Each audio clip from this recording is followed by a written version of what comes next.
Ukraine रसिया तनाव पर। और मेरे सहयोगी संजीव जुड़ चुके हैं ज्यादा जानकारी के साथ। तो संजीव, इस वक्त यूएनएससी की आपात बैठक भी चल रही है, लेकिन रसिया ने जो दो उनके प्रांत हैं उनको राष्ट्र का दर्जा देकर जो तनाव है वो बढ़ा दिया है। जिस तरह से पूरा विवाद चल रहा है, जिस तरह से जो है यूक्रेन और जो है रूस के बीच में जो विवाद चल रहा है, इसको लेकर के पूरी दुनिया भर की जो है नज़र इस पर टिकी हुई है। क्योंकि अगर यहाँ पर जंग होती है तो ये इन दोनों देशों के लिए नहीं बल्कि कई और देशों के लिए, तमाम दुनिया के लिए एक बड़ी मुसीबत साबित होगा। हालांकि जिस तरह से भारत का रुख है, क्योंकि भारत भी चाहता है कि शांति दोनों में बनी रहे और किसी भी तरह का जंग ना हो, ये तमाम देश ये चाहते हैं कि इसको लेकर के जो कि तनाव चल रहा है और जिस वजह से जो है दोनों देश काफी टकराव की स्थिति में हैं, ये इसमें जो है जंग ना हो पाए। क्योंकि अभी भारत के तमाम लोग, छात्र भी वहां पर फंसे हुए हैं, जिसको लेकर के भारत चाहता है कि पूरी शांति व्यवस्था बनी रहे। हालांकि आपको बता दें कि जो यूक्रेन है वो 1991 में अस्तित्व में आया था, जब जो है सोवियत संघ के जो विघटन हुआ था, 15 देश इसमें जो है अस्तित्व में आए थे। लेकिन इसके बाद जो है रूस जो है लगातार, क्योंकि नाटो की जो वहां पर जो घुसपैठ होती जा रही है, नाटो वहां पर अपने अड्डा बनाते जा रहे हैं, इसको लेकर के रूस जो है काफी चिंतित है और उसी को लेकर के जो है ये पूरा विवाद भी चल रहा है। हालांकि जो दो प्रांत हैं उनको लेकर के वो स्वतंत्र गणराज्य की मांग जो है कर रहे हैं। लेकिन अब जो है रूस जो पुतिन हैं वो इसमें अपना जो है फैसला दे सकते हैं। वो आज हस्ताक्षर भी करने की चर्चा चल रही है कि वो इस पर अपने हस्ताक्षर भी कर सकते हैं। अमेरिका भी लगातार जो है इस पर पूरी नज़र बनाए हुए है, क्योंकि जो बाइडेन भी इसमें पूरी दखल दे रहे हैं कि वो किसी भी तरह से इस पूरे मुद्दे को जो है सुलझा लें और यूक्रेन और जो रूस का जो विवाद चल रहा है वो किसी तरह से शांत हो जाए। लेकिन अभी क्योंकि तनातनी की स्थिति है, करीब 450 किलोमीटर जो लंबी जो सीमा है उस पर रूस ने 1,25,000 से ज़्यादा अपने सैनिक तैनात कर दिए हैं, अपने युद्ध पोते हैं वो भी तैनात कर दी हैं। लेकिन विवाद थमता फिलहाल नजर नहीं आ रहा है। कल ही जो है मीडिया में वहाँ की जो तस्वीरें जो है उजागर हुई कि एक टैंक को जो है रूस ने, जो नाटो का जो टैंक था उसको जो है ध्वस्त कर दिया। तो इस तरह की तमाम तस्वीर आ रही हैं, तमाम चीज़ें चल रही हैं फिलहाल। लेकिन अभी क्योंकि सारे जो मुल्क हैं वो चाहते हैं कि शांति व्यवस्था बनी रहे, क्योंकि जंग अगर होती है तो ये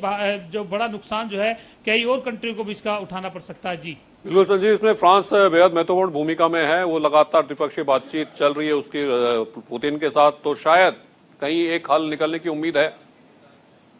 बिल्कुल, क्योंकि अभी जो है तमाम जो लोग हैं, द्विपक्षीय बातचीत चल रही है, दोनों में जो है बातचीत चल रही है कि इस मामले को बैठ करके सुलटाया जाए, किसी भी तरह से जो है जो ये मामला है उसको रोका जाए, जो विवाद है उसको ख़त्म किया जाए, कि जो यूक्रेन चाहता है और जो रूस चाहता है उनके जो आपसी मतभेद हैं वो कहीं ना कहीं ख़त्म कर दिए जाएं। इसको लेकर के तमाम जो लोग हैं, जो देश हैं, वो चाहे रूस के समर्थक हों, चाहे यूक्रेन के समर्थक हों, अब अमेरिका ने भी इसमें दखल दिया है, इंडिया ने भी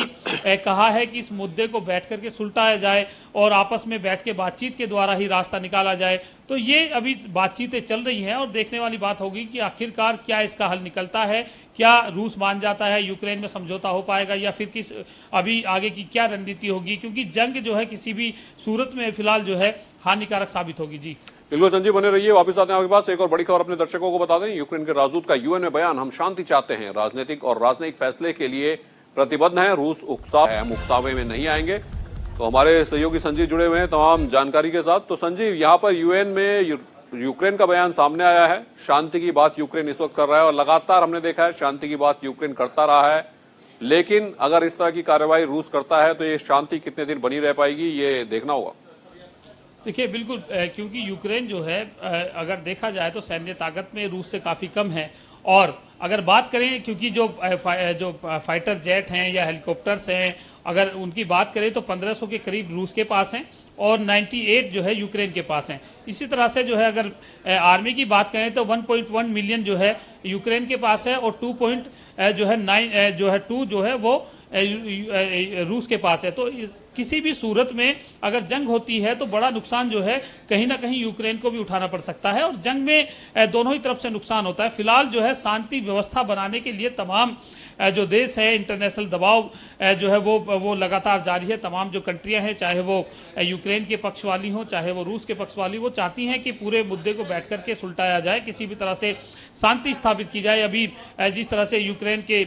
बयान आया है यूक्रेन से कि वो भी शांति चाहते हैं, अब देखना होगा कि जो है जो पुतिन है वो किस तरह से इस पूरे मामले को लेते हैं, क्योंकि हालांकि कल मीडिया की खबरों में ये आया था कि पुतिन भी जो है आज हस्ताक्षर कर देंगे, जो कि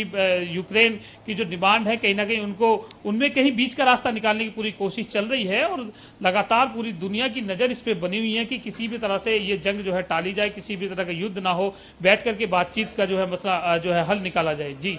बिल्कुल संजीव, और पूरी दुनिया पर इसका असर पड़ेगा अगर ये युद्ध के हालात बनते हैं या युद्ध होते हैं, या फिर ये जो चल रहा है इस वक्त और लंबा खिंचता है, क्योंकि पूरा यूरोप जिस तरह से गैस की सप्लाई होती है वो रशिया से ही होती है, और अगर ये लंबा चलता है स्टैंड ऑफ तो इससे परेशानी पूरी दुनिया को होने वाली है। बिल्कुल, जो युद्ध है या जंग है वो किसी भी सूरत में किसी के भी लिए सही साबित नहीं होगी, क्योंकि जिस तरह से रूस अपने आप एक बड़ी ताकत है और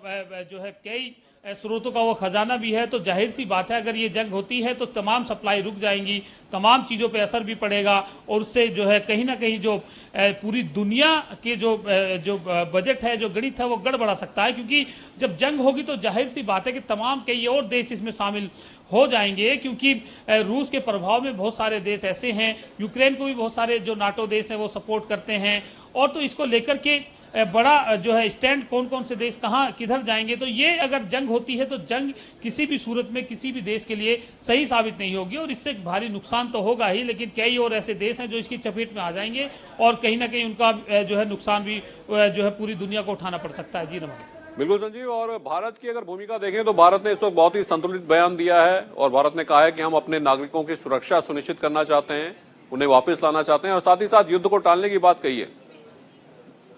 की अगर बात करें तो भारत जो है अभी क्योंकि भारत चाहता है कि शांति व्यवस्था बनी रहे, भारत नहीं चाहता कि किसी भी तरह से जंग हो, क्योंकि भारत के संबंध की अगर बात करें तो रूस से भी अच्छे हैं, और रूस से और नाटो से भी, तो जाहिर सी बात है कि भारत चाहता है कि बीच का रास्ता कुछ निकले और ये जंग जो है वो टले, क्योंकि भारत के जो तमाम जो नागरिक हैं, जो लोग हैं, वो जो छात्र हैं वो यूक्रेन में फंसे हुए हैं, रूस में भी बड़ी तादाद में लोग हैं, तो जाहिर सी बात है कि वहाँ हमारे जो लोग हैं वो सुरक्षित किसी तरह से जो है रहें और इंडिया लौट जाएं। तो फिलहाल इसी चीज़ को लेकर के भारत चाहता है कि युद्ध ना हो, जंग ना हो, जिससे कि किसी भी तरह से जो है किसी को भी नुकसान ना हो। तो फिलहाल युद्ध करने की स्थिति में अभी नाटो ने जो बयान दिया, जो यूक्रेन ने बयान दिया कि वो भी जंग नहीं चाहते हैं, तो आज ये महत्वपूर्ण दिन होगा कि देखना होगा कि आज किस तरह की जो है इसमें अपडेट आता है, किस तरह की हलचल रहती है, या रूस किस तरह के बयान देता है, तो ये जो है बड़ी बात आज जो है देखने वाली होगी। जी बिल्कुल संजीव, इस तमाम जानकारी के लिए आपका